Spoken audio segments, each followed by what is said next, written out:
आता बातमी राष्ट्रकुल क्रीडा स्पर्धेत नाही, ग्लासगोमध्ये स्पर्धा सुरू आहे, आपल्या सगळ्यांनाच माहिती आहे. आणि भारताचा भालाफेकपटू नीरज चोप्रा याने तिकडे पदकाची कमाई केली आहे. रौप्य पदक त्याने पटकावलेलं आहे. तर यशवीर सिंगने कांस्य पदकाची कमाई केली. नीरज चोप्राने 85.83 मीटर भालाफेक करत रौप्य, तर यशवीरने 85.41 मीटर भालाफेकीसह कांस्य पदकाची कमाई केली. या पदकानंतर मनोगत व्यक्त करताना नीरजने सांगितलं की या पदकामुळे एशियन गेम्सच्या आठवणी ताज्या झाल्या. तिथेही आम्ही 2 पदकं जिंकलो होतो. आजही यशवीरने मोक्याच्या क्षणी चांगली कामगिरी बजावली. पदक जिंकल्यानंतर मंचावर एकत्र उभं राहून जेव्हा देशाची राष्ट्रगीताची धून वाजवली जाते तेव्हाचा आनंद वेगळाच असतो, असंही नीरज म्हणालाय.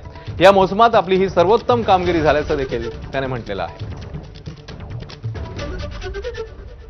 मुझे अच्छा लगा कि भाई ऐसा एशियन गेम्स में हुआ था कि और मैंने जीता था, और काफी खुशी है कि यशवीर ने ऐसी जगह पे अपना पर्सनल मैच किया जहाँ पे बहुत ज्यादा जरूरी था, और बहुत अच्छा लग रहा है कि हम पोडियम पे हैं.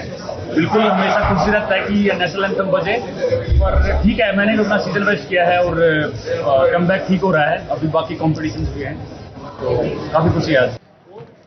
त्या राष्ट्रकुल क्रीडा स्पर्धेमध्ये भारतासाठी आजचा दिवस हा अत्यंत समाधानकारक ठरलाय, आनंदाचा ठरलाय. कारण तब्बल 6 पदकं भारताने जिंकलेली आहेत, ज्याच्यामध्ये सगळ्यात जास्त पदकं जिंकलेली जुडोमध्ये, आणि त्यासोबतच अर्थातच भालाफेकमध्ये 2 पदकं आणि आणखी 1 पदक भारताने जिंकलेलं आहे. त्यामुळे भारताने पदकांची संख्या जी आहे ती आता नेऊन ठेवली आहे ती 20च्या वर.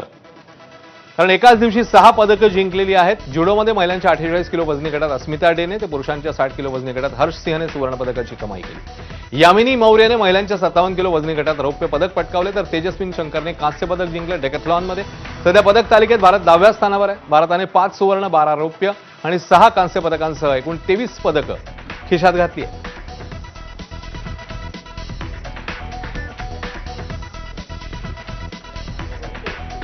यासोबत इकडे एक छोटासा ब्रेक नंतर आणखी काही घडामोडी. पाहत राहा एबीपी माझा.